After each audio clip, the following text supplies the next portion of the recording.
আসসালামু আলাইকুম। প্রিয় শিক্ষার্থী, কেমন আছো তোমরা? নিশ্চয়ই ভালো এবং পড়াশোনা নিয়েই ব্যস্ত আছো। তাহলে নবম দশম শ্রেণীর শিক্ষার্থী আসো, আজ আমরা অর্থনীতি বিষয়ে নবম অধ্যায়টা দেখব। তাহলে আজকে আমাদের অধ্যায় হচ্ছে নবম অধ্যায়।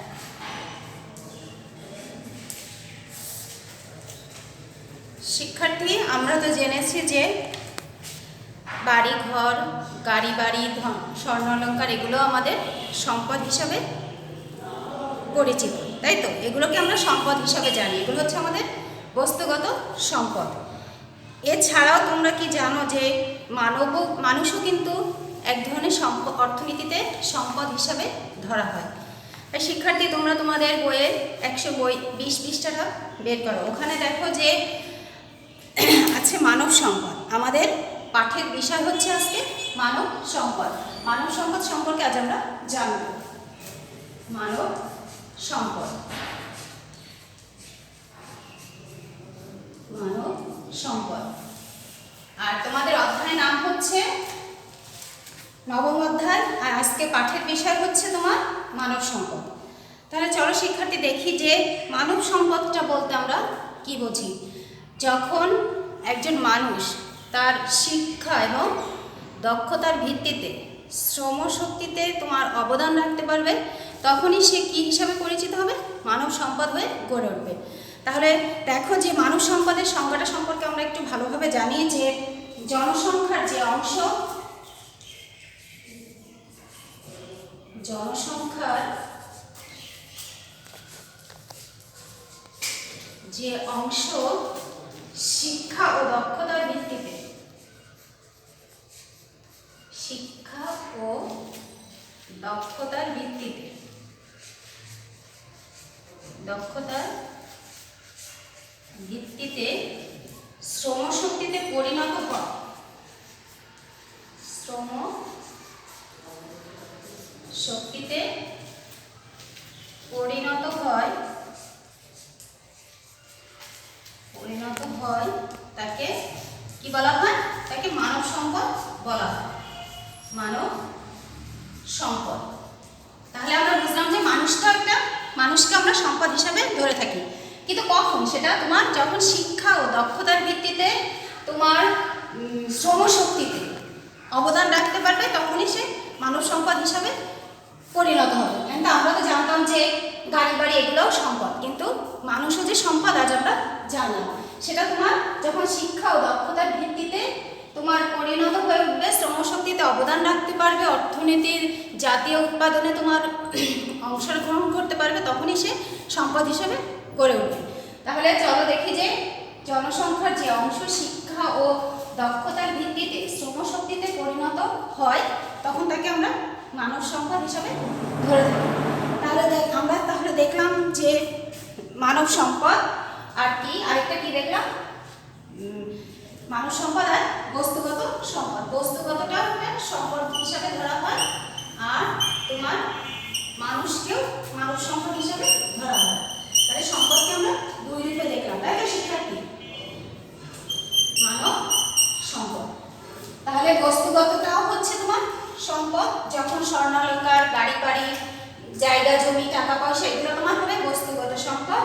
আর যখন শিক্ষা দক্ষতার ভিত্তিতে শ্রমশক্তিতে মানুষ যখন অবদান রাখবে, সেটা হবে তোমার মানব সম্পদ। তাহলে আমরা দেখলাম যে সম্পদকে আমরা দুইভাবে শিখলাম, তাই তো? একটা হচ্ছে তোমার মানব সম্পদ, আর একটা হচ্ছে বস্তুগত সম্পদ।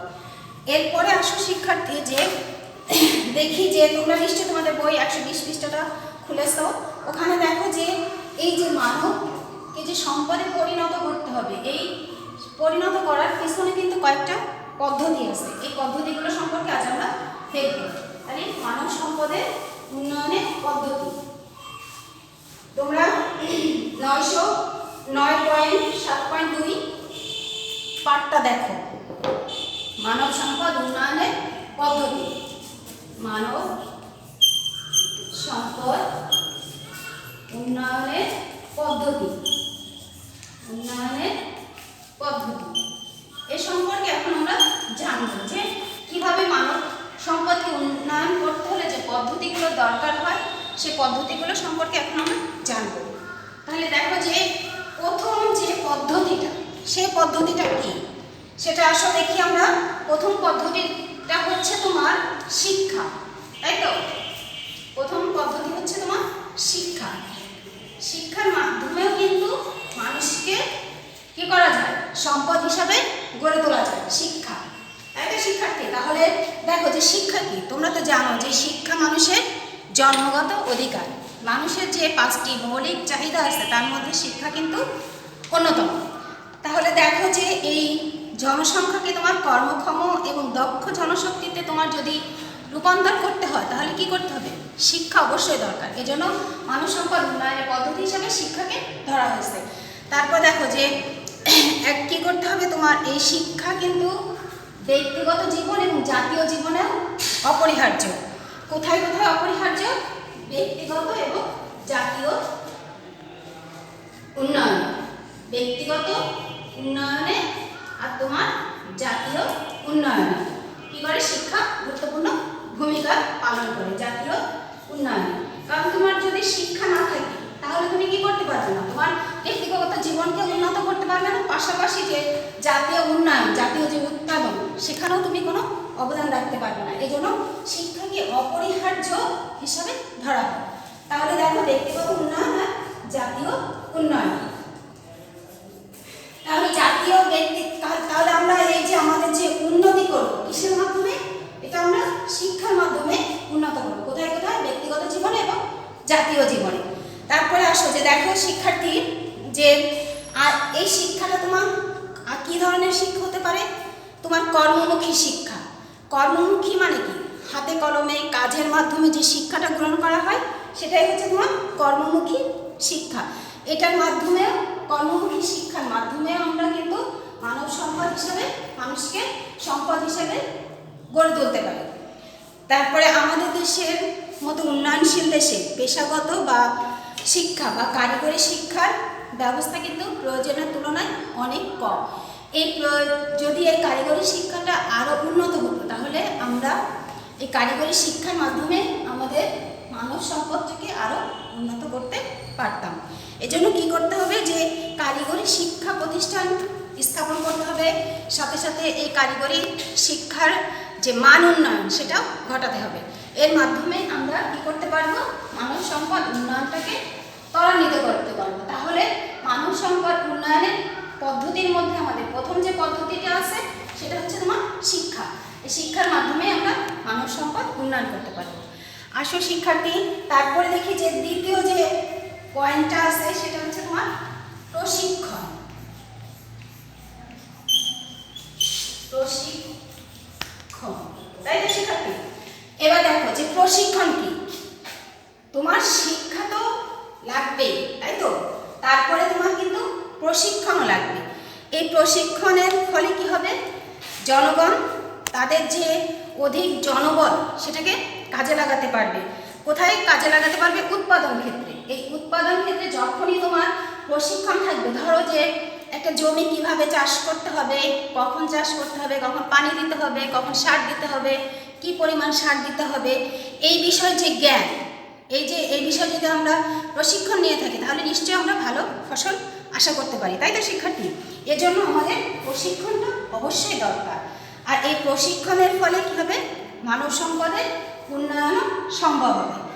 আর দেখো যে আর এই যে প্রশিক্ষিত জনগণ, যখন জনগণ প্রশিক্ষণের মাধ্যমে প্রশিক্ষিত হবে তখন কিন্তু সে কী করতে পারবে? যে অর্থনীতিতে তোমার গুরুত্বপূর্ণ অবদান রাখতে পারবে। আর এছাড়া যদি তোমার কি করা যায়, প্রযুক্তিগত যে কর্ম আছে সেখানে যদি প্রশিক্ষণ নেওয়া যায় তাহলে সে বিভিন্ন প্রতিষ্ঠানে কাজের মাধ্যমে তার যে কর্মক্ষমতা আছে সেটা বাড়াতে পারবে। এজন্য তোমার শিক্ষাও যেমন দরকার আছে, পাশাপাশি তোমার প্রশিক্ষিত জনগণের দরকার আছে। এই প্রশিক্ষিত জনগণই কিন্তু তোমার কি করতে পারে? প্রশিক্ষিত প্লাস তোমার প্রশিক্ষিত জনগণ, শিক্ষিত আর কি প্রশিক্ষিত জনগণ, প্রশিক্ষিত জনগণ। এটার মাধ্যমে যখন আমরা শ্রম শ্রমশক্তিতে অবদান রাখতে পারবো প্রশিক্ষণের মাধ্যমে, তখনই কিন্তু মানব সম্পদ উন্নয়ন ঘটবে। এবং এই প্রশিক্ষণটাও কিন্তু মানব সম্পদ উন্নয়নের একটা পদ্ধতি হিসাবে ধরা হলো। আসো শিক্ষার্থী, তারপরে আমরা দেখি যে 3 নম্বর পয়েন্টে কি আছে তোমার? জনস্বাস্থ্যের উন্নয়ন। জনস্বাস্থ্যের উন্নয়ন। প্রথমটা ছিল আমাদের কি? শিক্ষা, তারপরে ছিল প্রশিক্ষণ, তারপরে আসলে জনস্বার্থের উন্নয়ন। জনস্বার্থের উন্নয়ন মানে কি? যদি আমাদের স্বাস্থ্য ভালো না থাকে তাহলে কি আমাদের কিছু ভালো লাগবে? কথাই তো আছে, তোমরা জানো যে স্বাস্থ্যই সকল সুখের মূল। এই জন্য স্বাস্থ্যটাকেও গুরুত্বপূর্ণ হিসাবে ধরা হয়। এই জন্য কী করতে হবে? তোমার সুষম খাদ্য গ্রহণ করতে হবে, পরিষ্কার পরিচ্ছন্ন থাকতে হবে, পাশাপাশি তোমার পরিবেশটাও পরিচ্ছন্ন হতে হবে। এভাবে তোমার কি করতে হবে? এই যে উপাদানগুলো আছে, দেশের নাগরিকদের যে অপরিহার্য উপাদানগুলো আছে, এগুলো তোমার উন্নয়ন করতে হবে। আর সেটা তখনই সম্ভব যখন তোমার স্বাস্থ্যের উন্নয়ন ঘটবে, তখনই তোমার কিন্তু কি হবে? তোমার মানব সম্পদ উন্নয়ন হবে। তা দেখো যে দেশের সব মানুষ কি, আমাদের দেশের মানুষ কি বেশিরভাগই কিন্তু দুর্বল। তাদের কি স্বাস্থ্য কেমন? ভগ্ন স্বাস্থ্য, মানে কি ভাঙা। তারা স্বাস্থ্যের দিক থেকে অতটা উন্নত না। তারপরে কি এই কারণে কিন্তু তারা কি কাজের প্রতি তাদের দুর্বলতা, কাজের প্রতি তারা দুর্বল, কাজ করতে পারে না, কাজের প্রতি অনীহা। এগুলোর কারণ কি? যে তাদের স্বাস্থ্য ভালো না। এজন্য কি করতে হবে তোমার?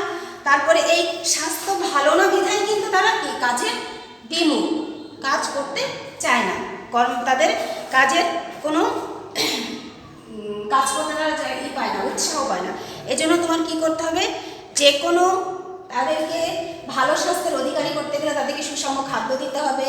তারপরে তোমার যে বিনামূল্যে চিকিৎসা, সেটার ব্যবস্থা করতে হবে।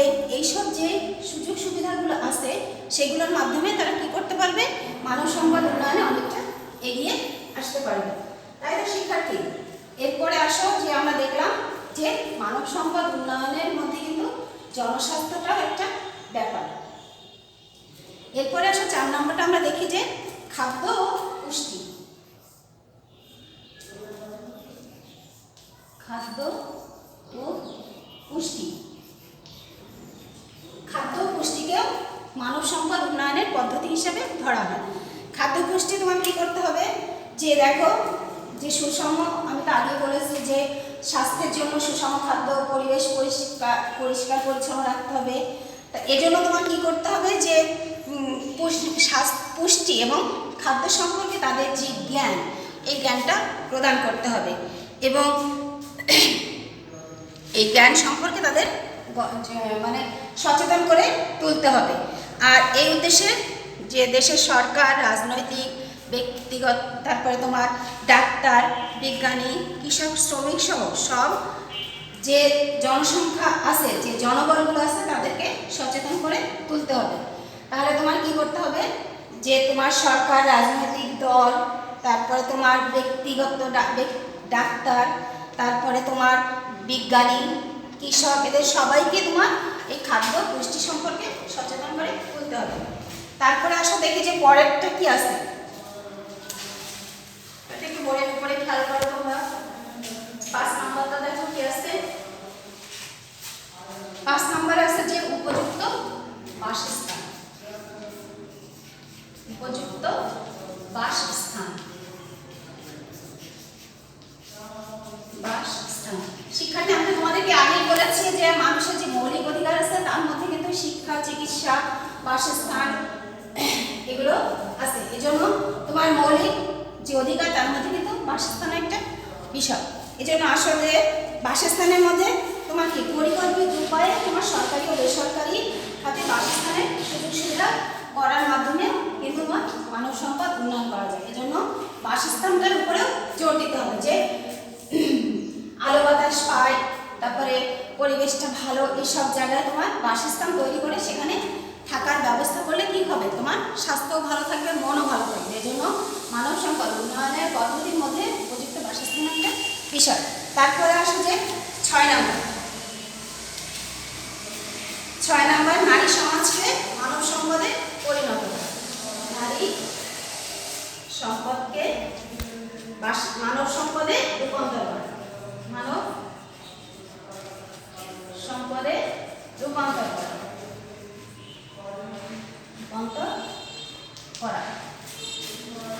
তাহলে এই নারী, তোমরা তো নজরুলের নিশ্চয়ই একটা কবিতা পড়েছো যে সৃষ্টির যা কিছু ছিল কল্যাণকর, অর্ধেক তার করিয়াছে নারী, অর্ধেক তার নর। এই কবিতার আলোকেই কি করতে হবে, নারীকে তার সমস্ত কাজে যত সৃষ্টির কল্যাণ আছে সব কিছুতেই নারীর অবদান আছে। এই জন্য নারী সম্পদকেও মানব সম্পদে তোমার রূপান্তর করতে হবে। নারীকে কি করতে হবে, কর্মমুখী করতে হবে। মানে কি, নারীদের জন্য কর্মসংস্থানের ব্যবস্থা করতে হবে, তাদের জন্য উপযুক্ত প্রশিক্ষণের ব্যবস্থা করতে হবে। তাহলেই কিন্তু নারীকে তোমরা মানব সম্পদে রূপান্তর করতে পারবে। এরপর আসো শিক্ষার্থী, মানব সম্পদ 7 নম্বরে দেখো আছে যে মানব সম্পদ উন্নয়ন পরিকল্পনা। মানব সম্পদ উন্নয়ন পরিকল্পনা।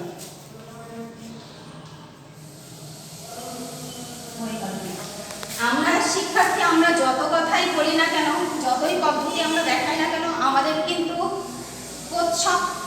সর্বপ্রথমে কিন্তু আমাদের একটা এই যে মানব সম্পদকে উন্নয়ন করতে গেলে একটা পরিকল্পনা করতে হবে। পরিকল্পনা ছাড়া কোনো কাজই কিন্তু সুষ্ঠুভাবে সম্পাদন করা সম্ভব না। এজন্য মানব সম্পদ উন্নয়নের জন্য কি করতে হবে, তোমার একটা পরিকল্পনা গ্রহণ করতে হবে। এই পরিকল্পনা, সুষ্ঠু পরিকল্পনা করলেই হবে না, সেই সুষ্ঠু পরিকল্পনাটাকে কি করতে হবে, বাস্তবায়নেরও ব্যবস্থা করতে হবে। তাহলেই আমরা কি করতে পারবো, যে মানব সম্পদের এবং এই উদ্দেশ্যে তোমার যে পরিকল্পনা এবং সেটা কার্যকরভাবে সম্পাদন করতে হবে, বাস্তবায়ন করতে হবে। এজন্য মানব সম্পদ উন্নয়ন পরিকল্পনা গ্রহণ সম্ভব হলেই কিন্তু তোমার দেশের অর্থনৈতিক উন্নয়ন সম্ভব। তাই শিক্ষার্থী, তোমরা নিশ্চয় বুঝেছো যে মানব সম্পদ উন্নয়নের যে পদ্ধতিগুলো আছে সেগুলো কি কি, সেগুলো সম্পর্কে আমরা জানলাম। তাহলে শিক্ষার্থী, এবার আসো তোমাদের খাতা কলমটা একটু বের করো, তোমরা তোমাদের বাড়ির কাজটা লিখে নাও।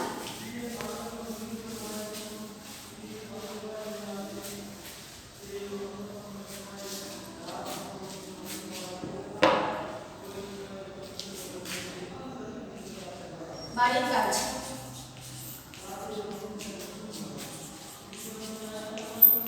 বাড়ির কাজ যে মানব সম্পদ উন্নয়নে, মানব সম্পদ উন্নয়নের পথে যে প্রতিবন্ধকতাগুলো আছে সেগুলো উল্লেখ করো। যে প্রতিবন্ধকতা আছে তার একটি তালিকা তৈরি করবা, তার একটি তালিকা তৈরি করো।